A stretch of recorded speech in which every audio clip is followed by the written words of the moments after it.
Conservação da quantidade de movimento. Preste atenção que essa é a segunda conservação que você estuda aqui na mecânica, né?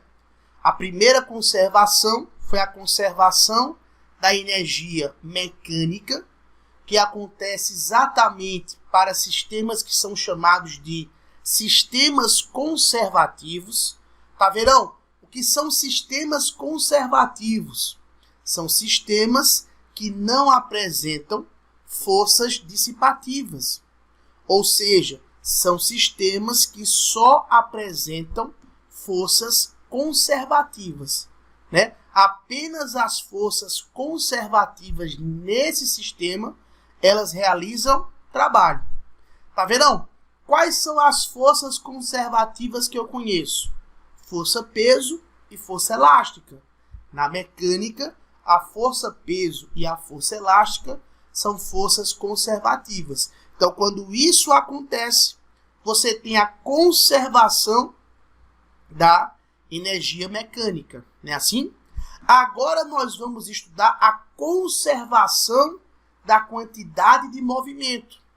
E aí nós vimos no tópico passado, né, que quando uma força resultante atua sobre um corpo e provoca nesse corpo um impulso, esse impulso provoca no corpo uma variação na quantidade de movimento. Ou seja, nós conhecemos isso como teorema do impulso. O impulso é igual à variação da quantidade de movimento de um sistema. E para que, se nós estamos falando em conservação da quantidade de movimento, para a quantidade de movimento de um sistema se conservar, a quantidade de movimento desse sistema não pode variar.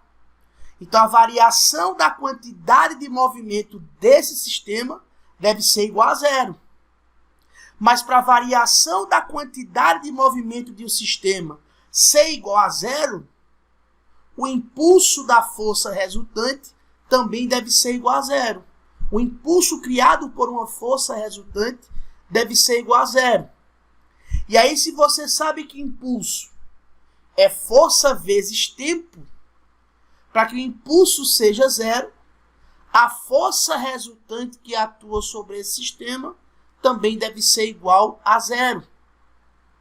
Na verdade, quando nós trabalhamos com conservação da quantidade de movimento de um sistema, você vai considerar esse sistema como sendo um sistema isolado. Tá vendo? O que é um sistema isolado? Aí fica ligado. Um sistema isolado é um sistema que está livre da ação de forças externas. Um sistema isolado é um sistema que só vai admitir a presença de forças internas ao sistema. Então, para que você tenha conservação da quantidade de movimento de um sistema, esse sistema deve ser considerado um sistema isolado. Isolado de quê, Taveira? Isolado da ação de forças externas. Por exemplo, quando você chuta uma bola, a força que você aplica sobre a bola, se você considera a bola como sendo um sistema, a força que você aplica na bola é uma força externa ao sistema. E, portanto, a força que você exerce sobre a bola provoca na bola um impulso e, por consequência, uma variação na sua quantidade de movimento. Mas se você pega, por exemplo, um sistema bala-canhão, ou seja, a bala no interior do canhão, e você considera esse sistema como sendo um sistema só, a força de interação entre o canhão e a bala ocorre no interior do sistema. Após a explosão, a bala é lançada para um lado, o canhão é recuado para o outro. Mas essa interação ocorreu internamente ao sistema. Nenhuma força externa influenciou o movimento da bala e o movimento do canhão. Então eu posso considerar o sistema bala-canhão como sendo um sistema isolado. E quando o sistema, repito, ele é dito isolado, eu considero que ele está livre da ação de forças externas. Ou seja, o impulso sobre esse sistema, ele vai ser nulo. E se o impulso é igual a zero, a variação da quantidade de movimento do sistema, a variação da quantidade de movimento total do sistema é igual a zero. O que me permite dizer que, se a variação da quantidade de movimento total de um sistema é igual a zero, é porque a quantidade de movimento total antes, inicial, é igual à quantidade de movimento depois, a quantidade de movimento final. Então vem comigo, olha só. No sistema mecanicamente isolado, a quantidade de movimento total desse sistema ela é conservada. Isso significa que, se a resultante das forças externas ao sistema for nula, a quantidade de movimento total desse sistema permanece constante. Quantidade de movimento total inicial igual à quantidade de movimento total final.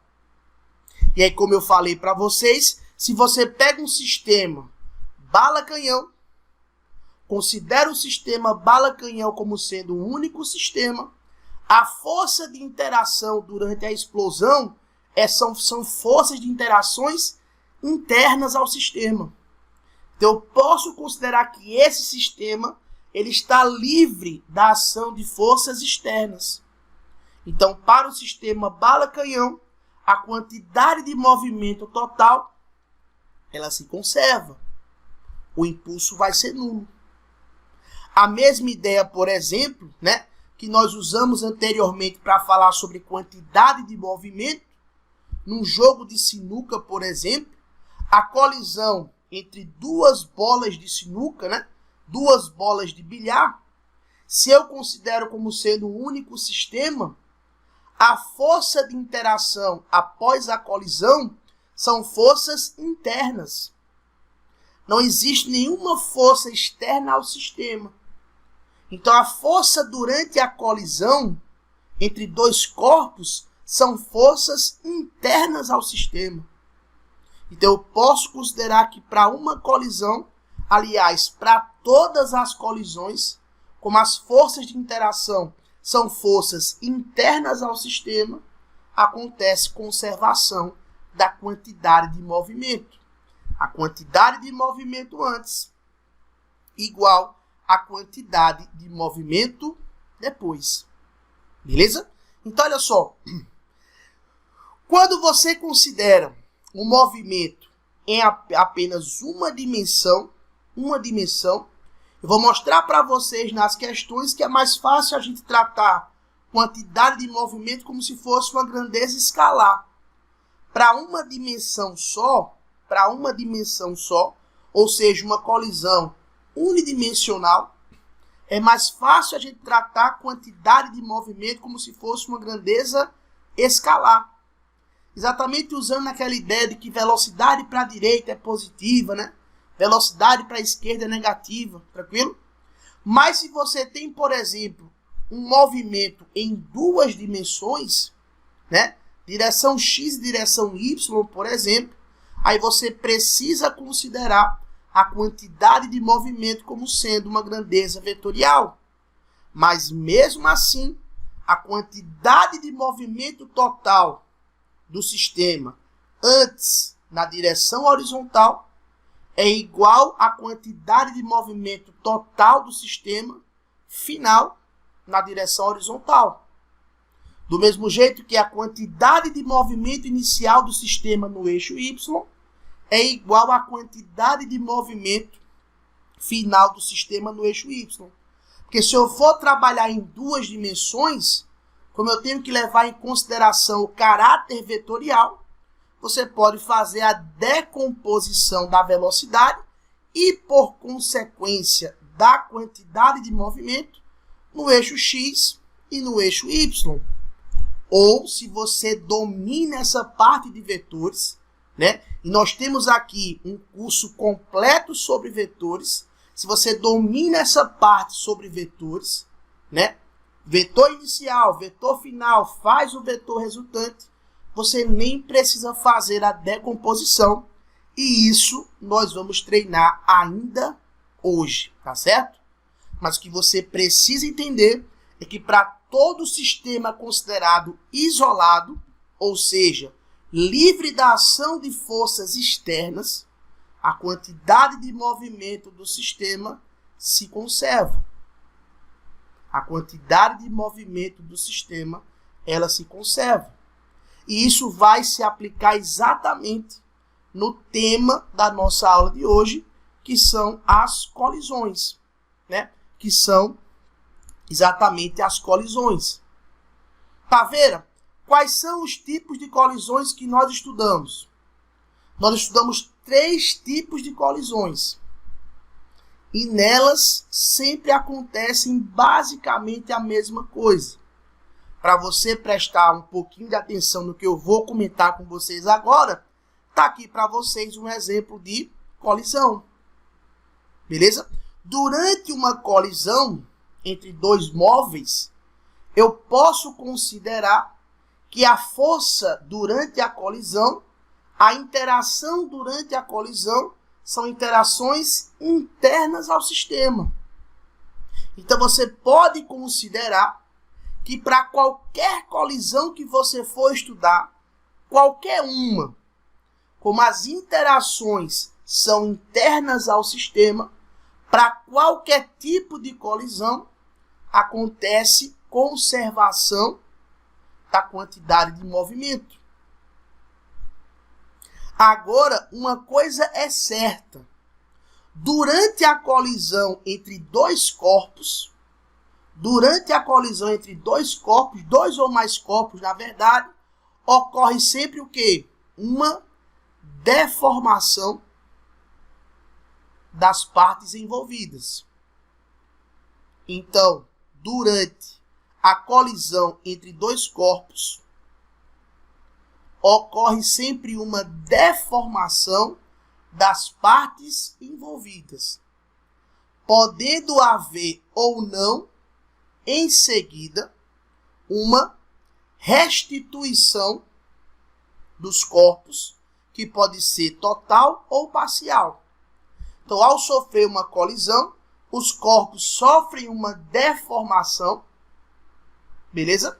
Sofrem uma deformação. Após a colisão entre os corpos, pode acontecer uma restituição, ou seja, os corpos eles voltarem ao normal. Essa restituição pode ser total ou parcial. Isso nós vamos estudar já já, tá? Então, durante a colisão entre 2 corpos, ocorre sempre deformação das partes envolvidas, podendo haver ou não, em seguida, uma restituição. Podendo haver, em seguida, uma restituição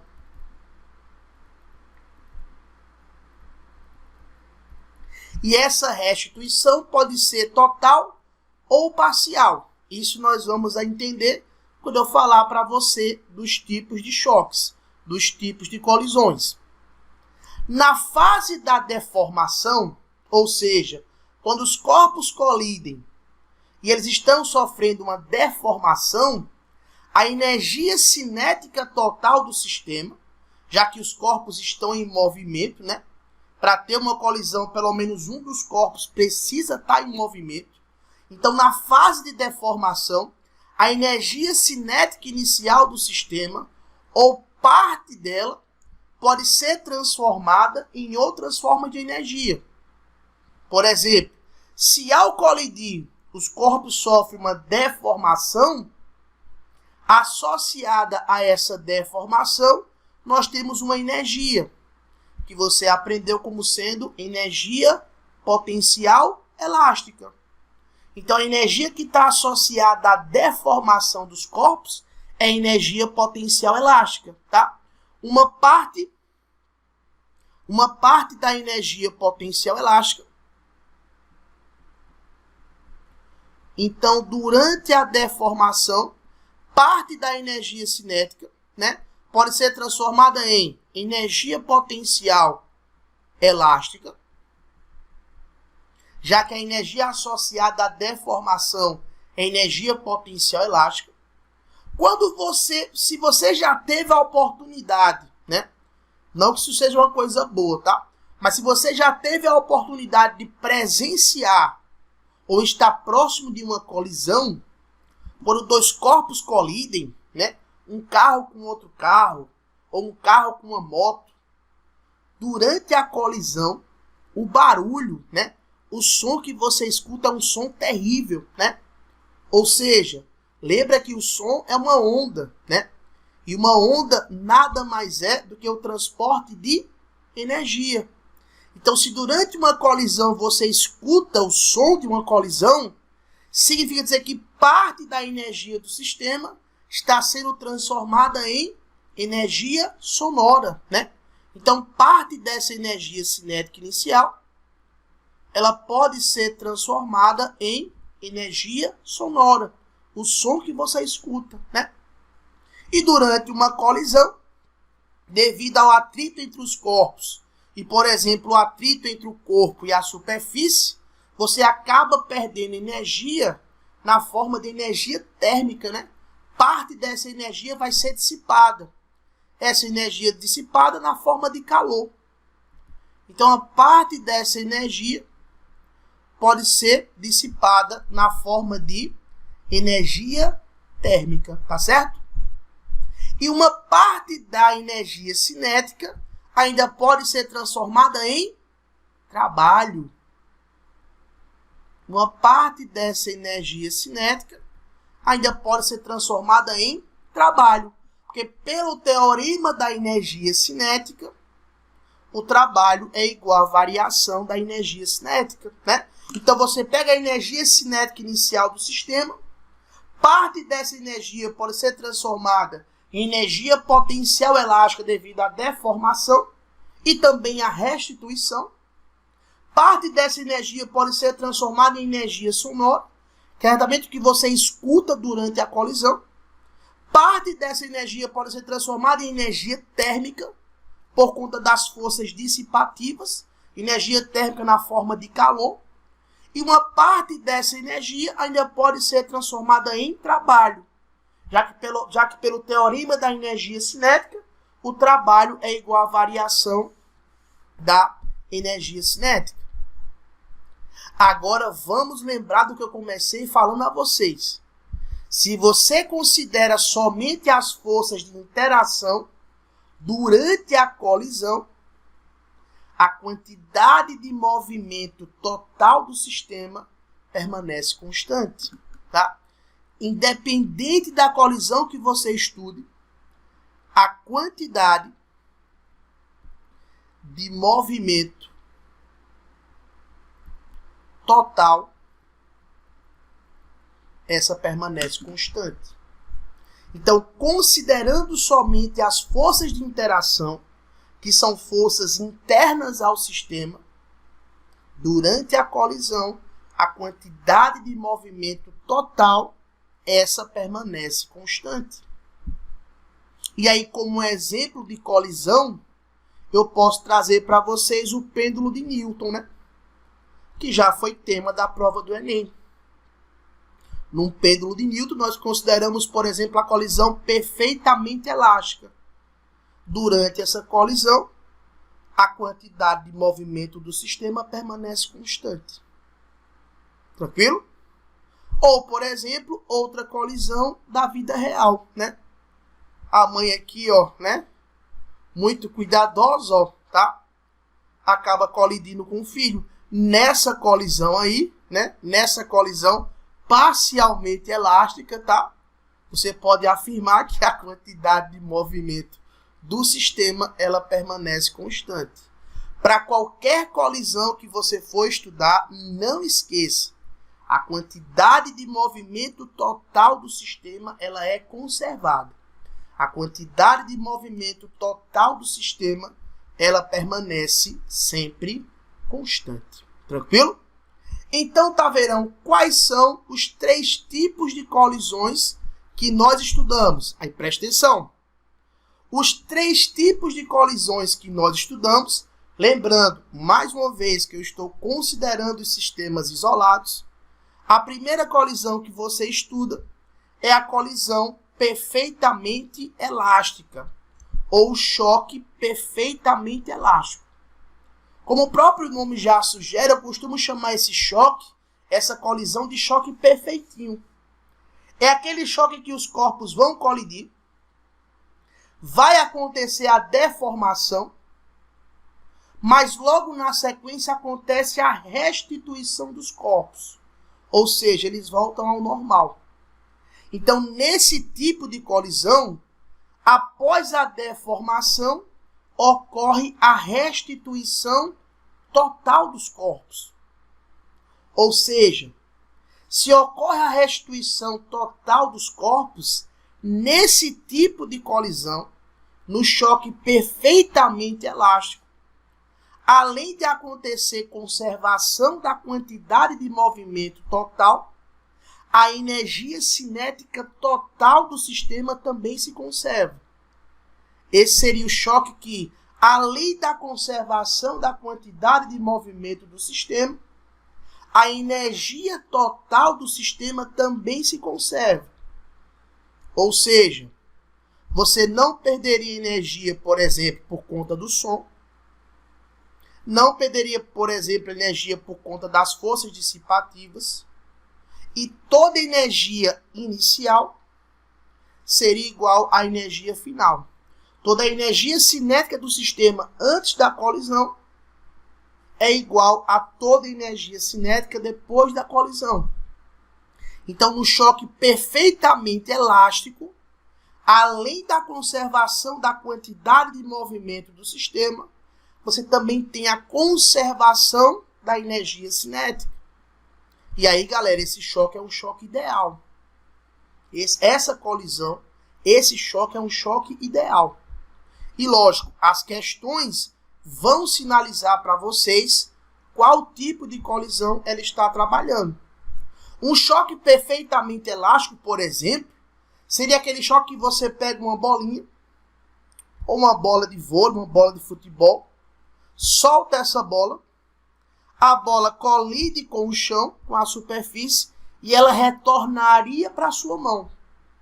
Se o choque fosse perfeitamente elástico, se não houvesse perdas de energia, ao soltar a bola, ao abandonar a bola, ela colide com o chão e ela retornaria para a sua mão. Se isso acontecesse, você teria um choque perfeitamente elástico. Mas na realidade você sabe que não é isso que acontece. Se você pega uma bola de vôlei, né, abandona ela de uma certa altura, ela colide com o chão, quando ela retorna para uma posição que está abaixo do nível da sua mão.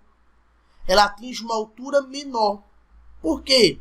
Porque durante a queda você tem dissipação de energia por conta da resistência do ar.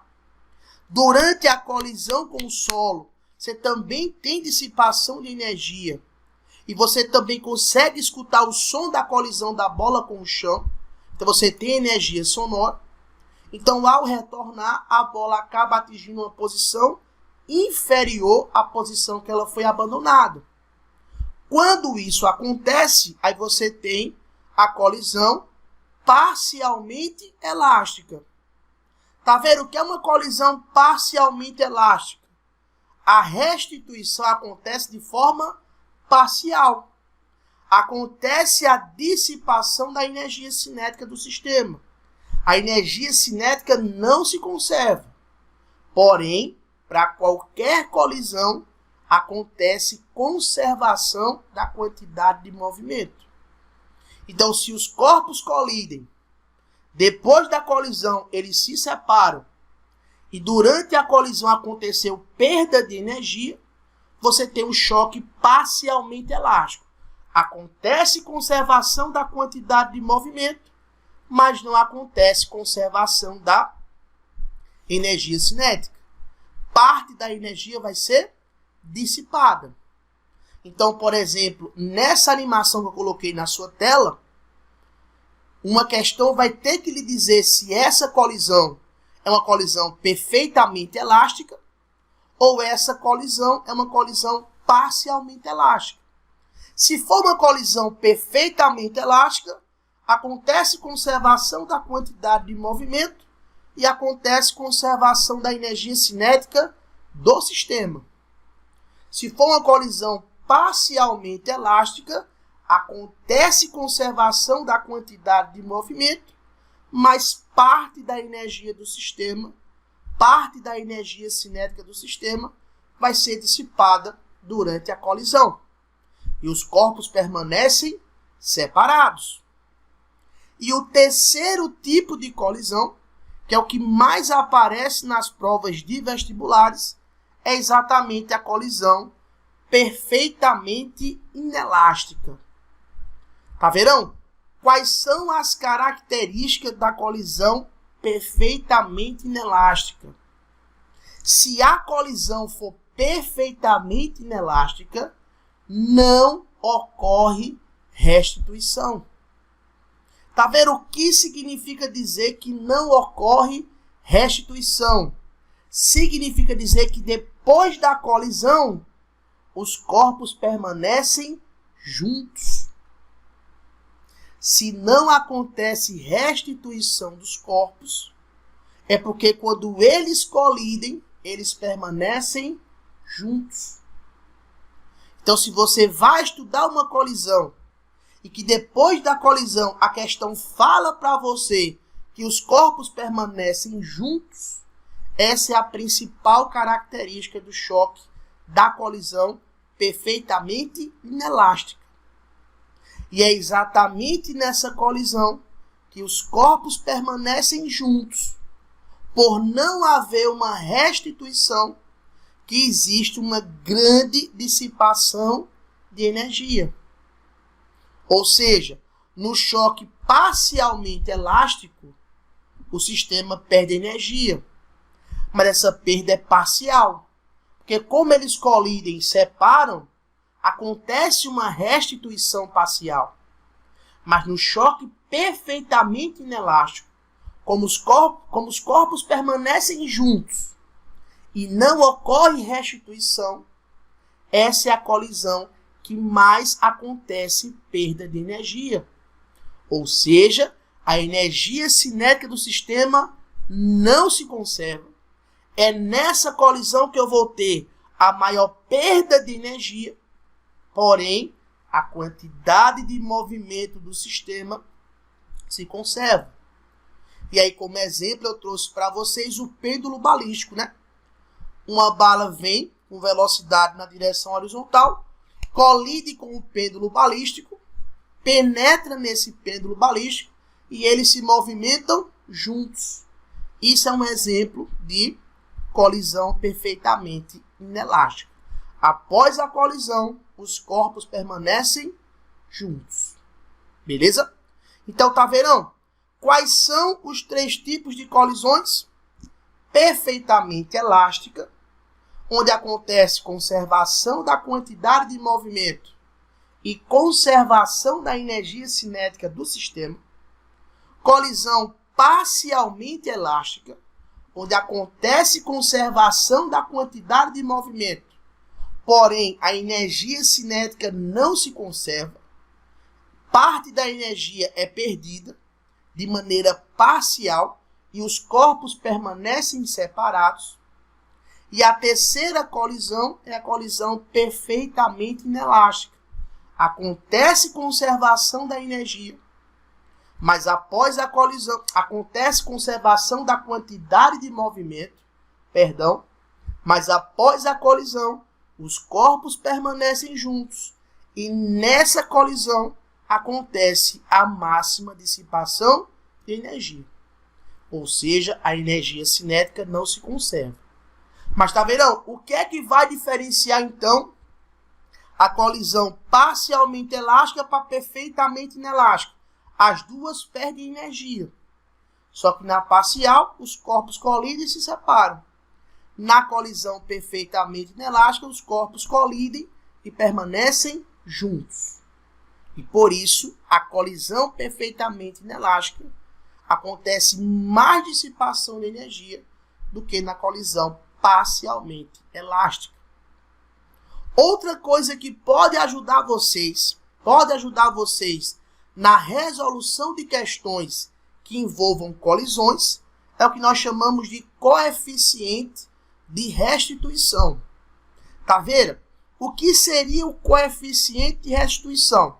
Olha só, o coeficiente de restituição nada mais é do que a medida da razão entre os módulos da velocidade relativa de afastamento e o da velocidade relativa de aproximação.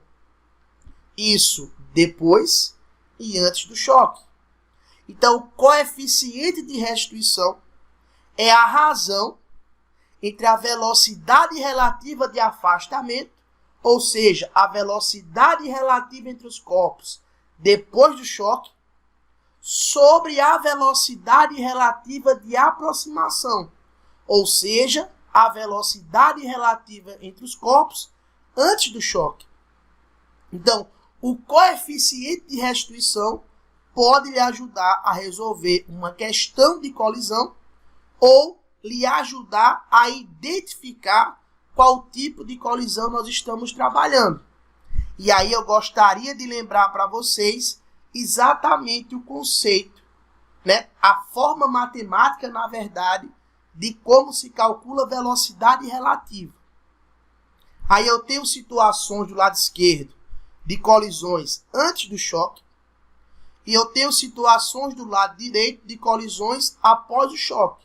Perceba que nenhum dos choques, nenhuma das colisões são inelásticas, porque os corpos permanecem separados.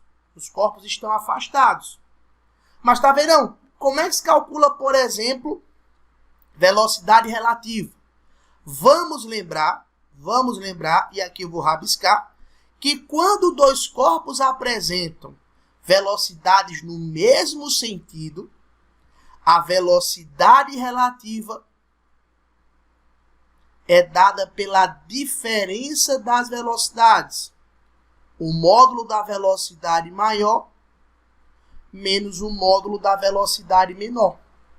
Então, como a velocidade de A e a velocidade de B apresentam o mesmo sentido, a velocidade relativa, que nesse caso seria de aproximação, que seria antes do choque, é a diferença entre as velocidades. Lembra, se a velocidade de A é de 10 metros por segundo e a velocidade de B 8 metros por segundo, é como se A se aproximasse de B com a velocidade de quanto?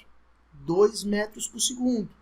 Porque quando os dois corpos apresentam velocidades no mesmo sentido, a velocidade relativa é a diferença entre as velocidades. A mesma coisa seria no desenho após o choque, né? VB e VA apresentam o mesmo sentido. Nesse caso, pelo desenho aqui, a velocidade relativa de afastamento seria a velocidade de B menos a velocidade de A. Claramente, pelos tamanhos dos vetores, né? Eu não conheço o módulo, mas pelo tamanho do vetor, eu lembro que o tamanho do vetor me mostra o módulo, então claramente a velocidade de B é maior que a velocidade de A. Então essa velocidade relativa de afastamento seria a diferença VB menos VA. Tá vendo? Se um corpo tem velocidade e o outro corpo está em repouso. Aí, fera, se um corpo tem velocidade e o outro corpo está em repouso, a velocidade relativa é a própria velocidade do corpo. Se o corpo B está parado e o A se aproxima com 10 metros por segundo, a velocidade de A em relação a B 10 metros por segundo. Do mesmo jeito que a velocidade de B em relação a A, também 10 metros por segundo. Se A se aproxima de B, B também se aproxima de A. A mesma coisa aqui após a colisão, né? Se após a colisão o A ficou em repouso e o B saiu com velocidade VB, a velocidade relativa aqui seria a própria velocidade de B. Tranquilo? E quando as velocidades apresentam sentidos opostos,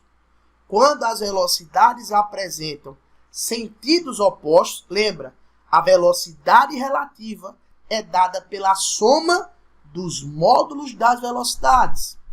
Então, se as velocidades apresentam sentidos opostos, a velocidade relativa, nesse caso seria a velocidade relativa de aproximação, seria a velocidade VA mais a velocidade VB. Se eles colidem, vai um para o lado e vai um para o outro, a velocidade relativa de afastamento também seria a velocidade VA mais a velocidade VB. Então, se uma questão exigir de você o coeficiente de restituição, lembre-se, o coeficiente de restituição é dada pelo módulo, é dada pela razão entre o módulo da velocidade relativa de afastamento sobre a velocidade relativa de aproximação. O módulo da velocidade relativa após o choque sobre a velocidade relativa antes do choque. E aí, se eu domino o coeficiente de restituição, eu sei qual tipo de colisão que eu estou trabalhando. Por quê, Taveira? Olha só. Se na colisão perfeitamente elástica acontece conservação da quantidade de movimento e acontece conservação da energia cinética do sistema, lembra que a energia cinética é a energia que está associada ao movimento, é a energia que está associada à velocidade. Então, se a colisão é perfeitamente elástica, a velocidade relativa antes e a velocidade relativa depois obrigatoriamente são iguais. Então, se a velocidade com que os corpos se aproximam é igual à velocidade com que os corpos se afastam, essa relação vai me dar 1. Então, sempre na colisão perfeitamente elástica, a velocidade relativa de aproximação e a velocidade relativa de afastamento são iguais. Então, sempre na colisão perfeitamente elástica, o coeficiente de restituição ele vai ser igual a 1. Já na colisão perfeitamente inelástica, tá vendo? O que acontece na colisão perfeitamente inelástica? Na colisão perfeitamente inelástica, os corpos colidem e permanecem juntos. Aí eu pergunto a vocês, se os corpos permanecem juntos, qual é a velocidade de afastamento entre eles? Tá vendo? Se os corpos permanecem juntos, a velocidade relativa entre eles de afastamento é 0. E aí 0 sobre qualquer coisa é 0. Então, para o choque perfeitamente inelástico, o coeficiente de restituição é igual a 0. Então, perfeitamente elástico, coeficiente de restituição é igual a 1. Perfeitamente inelástico, coeficiente de restituição é igual a 0. Ô, tá vendo? E o parcialmente elástico? Ora, nem pode ser 0, nem pode ser 1. O coeficiente de restituição numa colisão parcialmente elástica vai estar sempre entre 0 e 1. Porque os corpos colidem e se afastam. Mas como acontece uma perda da energia do sistema, essa velocidade de afastamento vai ser menor que a velocidade de aproximação. Então, se a velocidade de afastamento é menor que a velocidade de aproximação, esse coeficiente de restituição ele vai estar entre 0 e 1. Beleza? Sendo assim, nós podemos resumir todas as colisões que eu falei para vocês agora. Quais são os tipos de colisões ou choques mecânicos que nós estudamos? Perfeitamente elástico, perfeitamente inelástico e parcialmente elástico. Para todas as colisões acontece conservação da quantidade de movimento. No choque perfeitamente elástico, acontece conservação da energia do sistema, da energia cinética do sistema, e, portanto, seu coeficiente de restrição é igual a 1, que a velocidade de aproximação e a velocidade de afastamento são iguais. No choque perfeitamente inelástico, é o que acontece maior dissipação de energia. Os corpos seguem juntos e, portanto, seu coeficiente de restrição é igual a 0. No choque parcialmente elástico, acontece dissipação da energia, mas os corpos não permanecem juntos.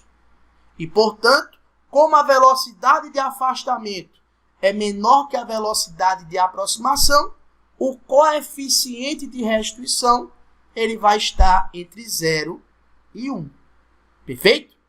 Se liga agora nessa observação que eu vou falar para vocês e nós vamos fazer uma questão sobre isso mais na frente. Preste atenção. Se dois corpos forem idênticos, o que são corpos idênticos? São corpos que apresentam a mesma massa e o choque for perfeitamente elástico e frontal, ou seja, na mesma direção, esses corpos trocam as suas velocidades. Presta atenção. Se eu tiver dois corpos idênticos em um choque perfeitamente elástico e frontal, esses corpos trocam as velocidades entre si. Por exemplo, se essa minha mão aqui está em repouso e essa minha mão vem com a velocidade de 10 metros por segundo, ao colidir frontalmente e elasticamente, essa minha mão fica parada e essa vai sair com 10 metros por segundo. Porque no choque perfeitamente elástico, para corpos idênticos, acontece uma troca da velocidade. Se essa minha mão vem para a direita com a velocidade de 5 metros por segundo e essa minha mão vem para a esquerda com a velocidade de 3 metros por segundo, ao colidirem, essa minha mão vai para a esquerda com 3 metros por segundo e essa vem para a direita com 5 metros por segundo. Então, na colisão perfeitamente elástica entre corpos idênticos, acontece uma troca de velocidade entre os corpos. E preste atenção, mais uma vez, que se você trabalhar com choques, com colisões em duas dimensões, ou seja, nos choques oblíquos, a quantidade de movimento no eixo X e a quantidade de movimento total do sistema no eixo Y, elas se conservam, tá? A quantidade de movimento de um sistema isolado, ela é conservada em todas as dimensões, beleza? E para a gente ficar craque, para a gente ficar por cima geral de colisões e, consequentemente, conservação da quantidade de movimento, agora nós vamos começar os nossos exercícios. Vamos lá?